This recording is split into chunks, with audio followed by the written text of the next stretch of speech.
Hello friends, welcome to the channel. आज का topic है अक्लेजिया कार्डिया, जो कि एग्ज़ाम पॉइंट ऑफ व्यू से बहुत इंपॉर्टेंट टॉपिक है। और जो भी हम टॉपिक लाते हैं वो इम्पॉर्टेंट ही लाते हैं, और एग्ज़ाम में उसको कैसे लिखना है वो हमारे नोट्स में पूरा पूरा होता है। ठीक है। और ये जो टॉपिक है 4th ईयर में बहुत इंपॉर्टेंट टॉपिक है। सर्जरी की जो यूनिट है GIT, उसमें हम ईसोफेगस में इस टॉपिक को पढ़ते हैं। और ये एग्ज़ाम में लॉन्ग क्वेश्चन, शॉर्ट क्वेश्चन किसी भी तरीके से पूछे जा सकते हैं। ठीक है। तो शुरू करते हैं अक्लेजिया कार्डिया, और जिसको हम बोलते हैं कार्डियोस्पाज्म। अक्लेजिया का मतलब होता है फेलियर टू रिलैक्सेशन। वो जो ईसोफेगस है वो रिलैक्स नहीं होता है। ठीक है। कार्डियोस्पाज्म मतलब जो ईसोफेगस है वो नैरो हो जाता है, तो इसका ही दूसरा नाम है कार्डियोस्पाज्म। अगर क्वेश्चन आता है कार्डियोस्पाज्म तो आप लिखेंगे अक्लेजिया कार्डिया। अब इसमें क्या हो रहा है कि सर्कुलर, हम इसको ये स्पाज्म क्यों बोल रहे हैं, नैरो ईसोफेगस हो रहा है, किसकी वजह से हो रहा है? जो सर्कुलर मसल फाइबर हैं लोअर ईसोफेजियल स्फिंक्टर पे, उनका क्या हो रहा है? स्पाज्म हो जा रहा है, मतलब वो सिकुड़ जा रही हैं, जिसकी वजह से क्या है, वो ईसोफेगस है जो नैरो हो गया है। अब अक्लेजिया का मतलब क्या होता है? अक्लेजिया मतलब फेलियर टू रिलैक्सेशन। वो जो ईसोफेगस है वो रिलैक्स नहीं हो पा रहा है। नॉर्मली क्या होता है, सबसे पहले हम इसकी देखते हैं कि इसमें हो क्या रहा है। नॉर्मली क्या होता है, जब हम खाना खाते हैं तो जो वो लोअर ईसोफेजियल स्फिंक्टर है, ठीक है, ये हो गया ईसोफेगस, ये हो गया, तो ये लोअर ईसोफेजियल स्फिंक्टर है वो रिलैक्स करता है। ठीक है, रिलैक्स करता है और फूड अंदर जाता है। लेकिन जब फूड अंदर जाता है उसके बाद वो फिर से कॉन्ट्रैक्ट कर जाता है। ठीक है, जिसकी वजह से हम फिर जो सांस लेते हैं वो ट्रेकिया में जाती है। ठीक है। तो लोअर ईसोफेजियल स्फिंक्टर है, हम उसको LES से बोलेंगे। LES जहाँ पे हम लिखें तो आप समझ जाना, लोअर ईसोफेजियल स्फिंक्टर। अब दो कंडीशन हो सकती है इससे रिलेटेड। जो स्फिंक्टर है उससे अगर वो रिलैक्स कर रहा है, रिलैक्स ही रह रहा है, ठीक है, किसी भी कंडीशन से, तो हम उसको बोलेंगे GERD, है ना, GERD। GERD क्या होता है? GERD क्या होता है? Gastro oesophageal reflux disease. अगर वो हमेशा के लिए कॉन्स्टेंटली रिलैक्स रह रहा है तो हम उसको बोलेंगे GERD। और वो रिलैक्स नहीं हो रहा, ठीक है, जब फूड अंदर ले रहे हैं और वो रिलैक्स नहीं हो रहा है, तो हम उसको बोलेंगे अक्लेजिया कार्डिया। अक्लेजिया कार्डिया वो वाली कंडीशन है जब हम फूड ले रहे हैं तो वो रिलैक्स नहीं हो रहा है ना, और वो फूड जो है वो ईसोफेगस में ही रह जा रहा है। अब हम इसकी थोड़ी सी वो देख मतलब अब ये हो क्यों रहा है, क्या है कि जो ईसोफेगस की जो बॉडी है उस पर गैंग्लियोनिक सेल्स प्रेजेंट होती हैं। अब वो गैंग्लियोनिक सेल्स जो हैं वो न्यूरल क्रेस्ट से डिराइव्ड होती हैं। मतलब ये इसकी एम्ब्रियोलॉजी होगी कि वो गैंग्लियोनिक सेल्स जो हैं ईसोफेगस की, वो न्यूरल क्रेस्ट से डिराइव होती हैं, वो न्यूरल क्रेस्ट से बनती हैं, जो कि इनहिबिटरी होती हैं नेचर में। अगर उनको ट्रिगर मिलेगा, अगर उनको कोई सिग्नल मिलेगा गैंग्लियोनिक सेल्स को, तो वो रिलैक्सेशन कराएंगी लोअर ईसोफेजियल स्फिंक्टर का। अब लोअर ईसोफेजियल स्फिंक्टर का अगर रिलैक्सेशन होगा तो फूड अंदर जाएगा। ठीक है, स्फिंक्टर यहाँ पे होता है, और जब उन्हें कोई सिग्नल मिलेगा तो वो रिलैक्स हो जाएगा और फूड गया स्टमक में, है ना। अब यही है कि अगर इस सेल में, अगर इस स्फिंक्टर में इस गैंग्लियोनिक सेल का किसी तरीके से डिस्ट्रक्शन हो जाता है या कोई भी गड़बड़ी हो जाती है तो ये रिलैक्स ही नहीं होगा। रिलैक्स नहीं होगा तो फूड ईसोफेगस में ही रह जाएगा। तो ये पूरी कंडीशन है। आप एक किसका माइंड में बना लीजिए कि हो क्या रहा है इसमें, फिर इसके बाद आपको आगे की सारी चीज़ समझ में आ जाएगी। अब क्या हो रहा है अक्लेजिया कार्डिया में, हमने पिछली एनाटॉमी और फिजियोलॉजी पढ़ ली, ठीक है। अब गैंग्लियोनिक सेल किसी भी वजह से डिस्ट्रैक्ट हो गई, जिसकी वजह से failure of relaxation, lower oesophageal sphincter जो है वो रिलैक्स नहीं हो रहा है। किसकी वजह से? क्योंकि जो गैंग्लियोनिक सेल है प्रेजेंट जो है बॉडी ऑफ ईसोफेगस पे, ईसोफेगस की बॉडी में जो गैंग्लियोनिक सेल हैं उनका किसी भी वजह से डिस्ट्रक्शन हो गया है, और उसकी वजह से जो पेरिस्टल्सिस है वो नहीं हो पा रही है। पेरिस्टल्सिस क्या होता है? जब हम फूड लेते हैं या फिर कुछ भी है तो उसको पास करने के लिए कुछ मूवमेंट होता है। ठीक है।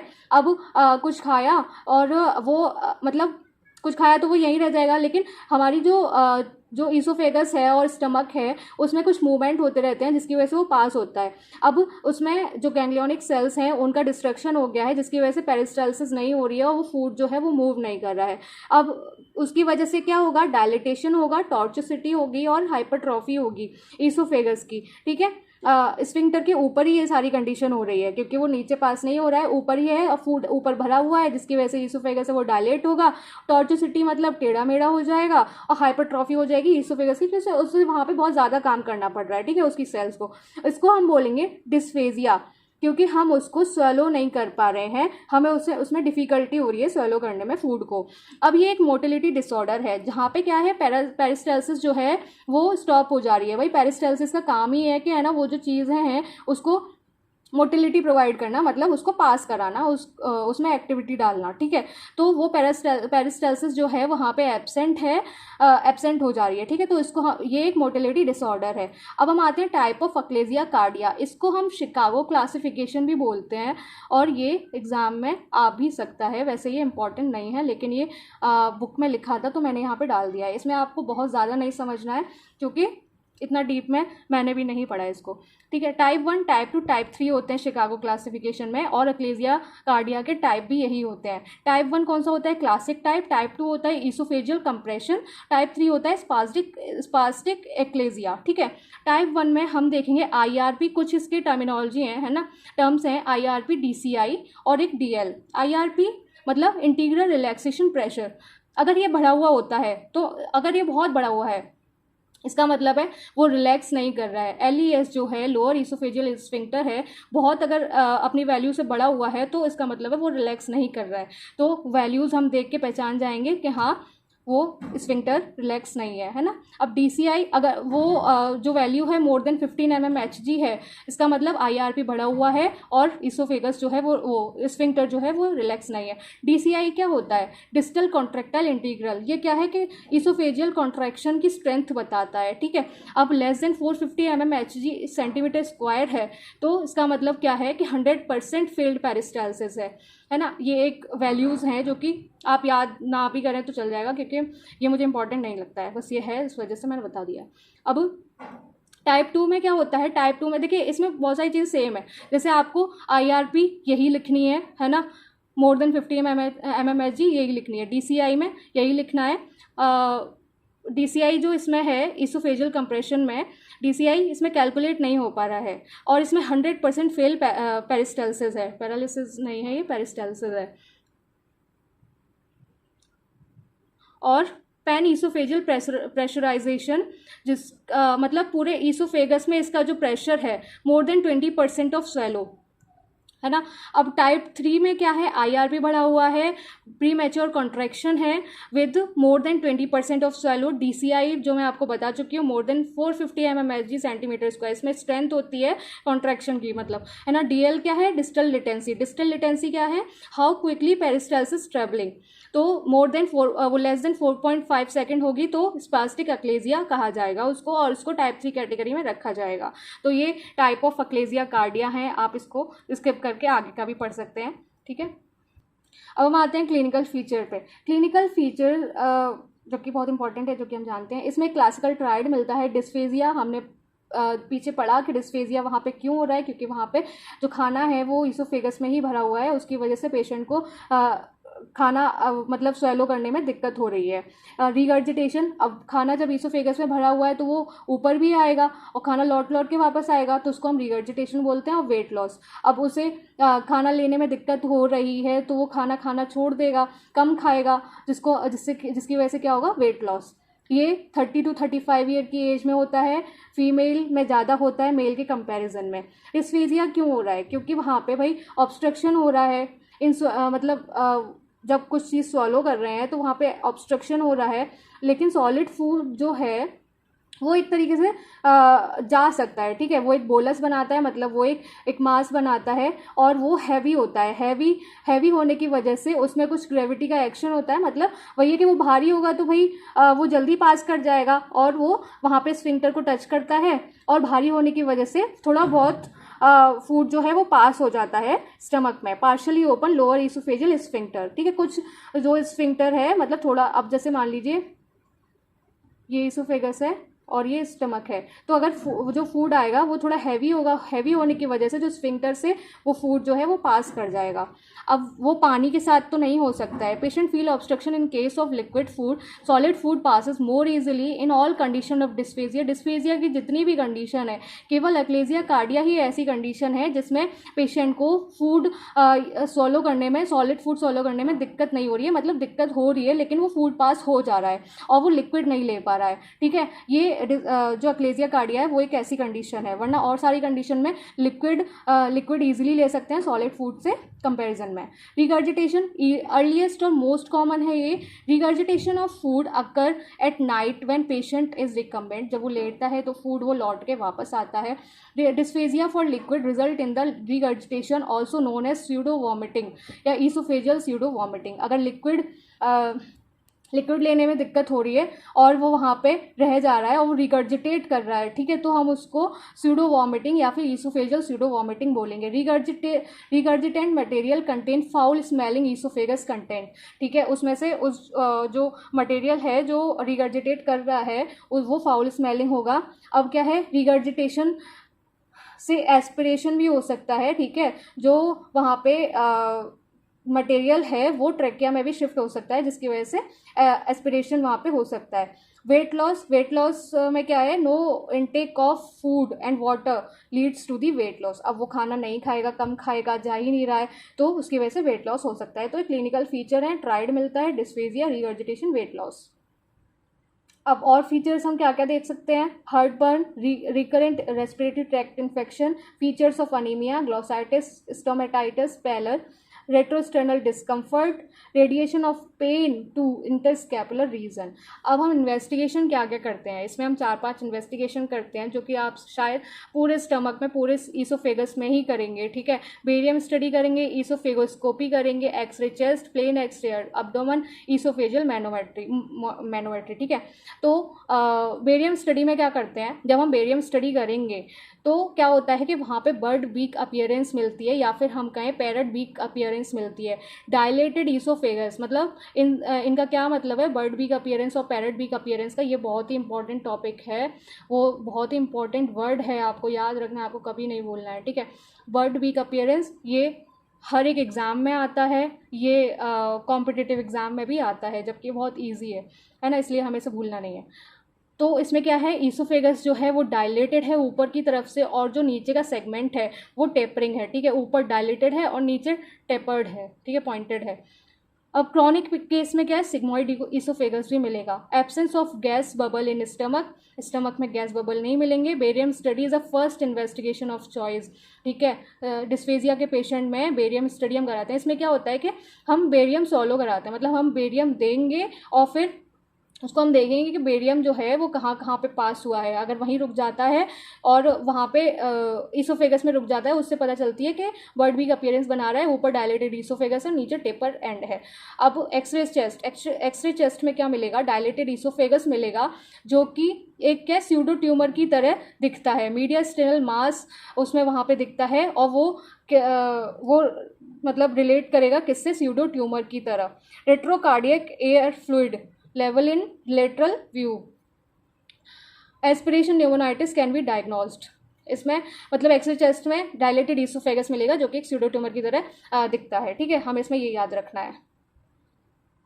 अब थर्ड है प्लेन एक्सरे अब्डोमेन इरेक्ट। तो प्लेन एक्सरे कराने पे क्या है, फंडस एयर बबल जो है वो एब्सेंट होंगे। ईसोफेगोस्कोपी में क्या है, ग्रॉस डायलेटेड ईसोफेगस मिलेगा और ये डायलेटेड क्यों हुआ, क्योंकि वहाँ पे फूड और फ्लूइड जो है वो वहाँ पे ठहरा हुआ है, स्टैग्नेंट है। To rule out malignant growth in the oesophagus. Oesophagoscopy हम इसीलिए कराते हैं क्योंकि हमें वहाँ पे स्यूडो ट्यूमर दिख रहा था ना, तो वो स्यूडो ट्यूमर एक बहुत बड़ी चीज़ हो जाती है, तो हम इसको रूल आउट करने के लिए ईसोफेगोस्कोपी कराएंगे। अब ईसोफेजियल मैनोमेट्री, इसमें क्या हम प्रेशर स्टडी करते हैं, जो कि हम IRP DCI ये सब पढ़ रहे थे ना, तो वो इसी से ही हम मेज़र करते हैं। गोल्ड स्टैंडर्ड इन्वेस्टिगेशन होती है। इसमें क्या करते हैं, जो लोअर ईसोफेजियल स्फिंक्टर का हम प्रेशर नापते हैं। अगर वो हाइपरटेंसिव है, मतलब नॉर्मल वैल्यू से ज़्यादा है, तो मतलब प्रेशर ज़्यादा है, तो इस वैल्यूज़ अगर ज़्यादा आ रही हैं, प्रेशर ज़्यादा है, तो हम क्या कर रहे हैं, swallowing, do not relax after swallowing, मतलब हम पहचान जा रहे हैं कि हाँ भाई यहाँ पे रिलैक्सेशन नहीं हो रहा है और प्रेशर यहाँ पे ज़्यादा है, और यहाँ पे ए पेरिस्टल्सिस फेलियर यहाँ पे मिलता है, जो कि हमने वहाँ पे शिकागो क्लासिफिकेशन में पढ़ा है ना। अगर ए पेरिस्टल्सिस मिल रही है बॉडी ऑफ ईसोफेगस में, तो मतलब क्या है, 100% लॉस ऑफ पेरिस्टल्सिस है।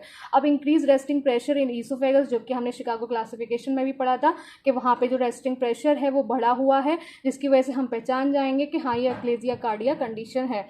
Normal pressure of lower oesophageal sphincter में क्या होता है, 13.8 टू 14.6 mmHg होता है, और हमने वहाँ पे देखा कि मोर देन 50 mmHg था, है ना। और in achalasia cardia more than 2 times the normal values. अब अक्लेजिया कार्डिया में इसकी डबल वैल्यू मिलेगी, इससे ज़्यादा ही मिलेगी, तो हम इससे पहचान सकते हैं, उसको हम IRP बोलते हैं। तो ये हो गई हमारी इन्वेस्टिगेशन। अब हम आएंगे मैनेजमेंट पर। मैनेजमेंट में हम मेडिकल मैनेजमेंट भी करते हैं, एंडोस्कोपिक और सर्जिकल मैनेजमेंट भी करते हैं। मेडिकल में क्या है कि हम नाइट्रेट्स और कैल्शियम चैनल ब्लॉकर्स देते हैं, जो कि सबलिंगुअली होते हैं। नाइट्रेट्स हम 5 to 20 mg बिफोर मील, खाने से पहले देंगे। कैल्शियम चैनल ब्लॉकर्स देंगे 10 to 30 mg खाने से पहले। अब क्या करते हैं, ये जो काम करते हैं स्मूथ मसल्स को रिलैक्स कराते हैं, और क्या है कि इसके साइड इफ़ेक्ट ज़्यादा थे। कैल्शियम चैनल ब्लॉकर के कम साइड इफेक्ट थे कंपैरिजन में नाइट्रेट्स के, ठीक है, लेकिन ये हेडेक इसका साइड इफेक्ट था, और ये ज़्यादा यूज़ भी नहीं होता। अब एंडोस्कोपिक में हम 2 तरीके की करते हैं, बोट्युलिनम टॉक्सिन इंजेक्शन, जिसको हम बोटॉक्स बोलते हैं, और एक न्यूमेटिक डायलिटेशन। तो बोटॉक्स ए इंजेक्शन देते हैं, कितने यूनिट, 80 to 100 यूनिट जो है वो इंजेक्ट करते हैं 1 सिटिंग में, मतलब एक बार में, और 20 to 25 इंटरनेशनल यूनिट हम इंजेक्ट करते हैं ईच क्वाड्रेंट में,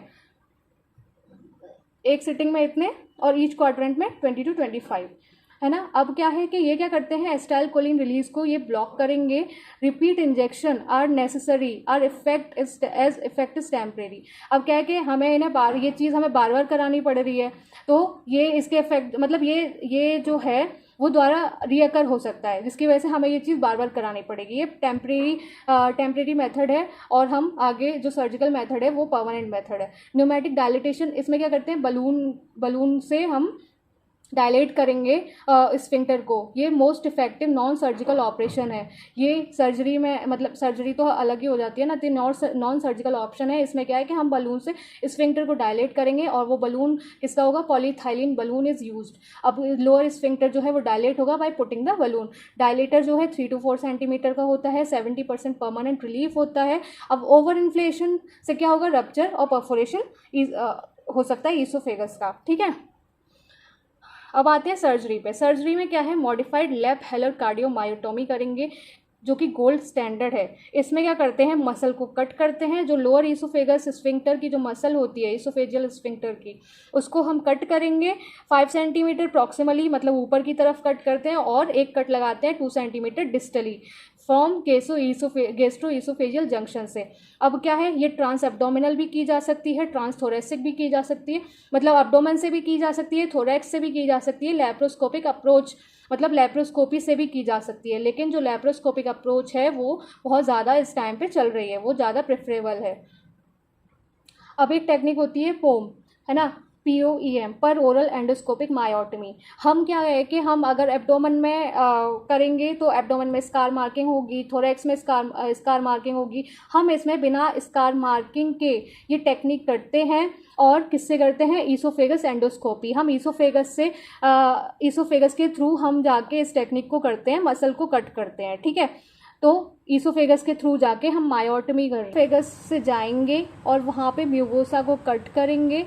म्यूकोसा को कट करने के बाद हम सब म्यूकोसल टनल बनाएंगे, ठीक है, सब म्यूकोसल टनल बनाएंगे। वहाँ पे सर्कुलर मसल को कट करेंगे, क्योंकि हमने स्टार्टिंग में पढ़ा था स्पाज्म हो रहा है ना, उसका ईसोफेगस का स्पाज्म हो रहा है, तो हम इस सर्कुलर मसल्स को कट करेंगे, और वहाँ पे क्या करेंगे, सूचर करेंगे म्यूकोसा को। हम सर्कुलर मसल हमने कट कर दी। अब फिर यहाँ पे म्यूकोसा पे मतलब अब हम इसको बाहर निकालेंगे, यहाँ पे सूचर कर देंगे, और ये हो गई आपकी मायोटमी, पर ओरल एंडोस्कोपिक मायोटमी। ओरली हमने एंडोस्कोपी करके मसल को कट किया, ठीक है। तो इसमें ये एक टेक्निक है, ये पूछी जाती है पोएम पे, और एक नोट्स पे। नोट्स है एक, आप इसको सर्च करना, बताना ये क्या होता है, और ये इसी का एक पार्ट है जो कि एग्ज़ाम में आ सकता है, आपको इसको ध्यान रखना है कि होता क्या है। तो ये था यहाँ पे क्लेजिया कार्डिया का टॉपिक ख़त्म।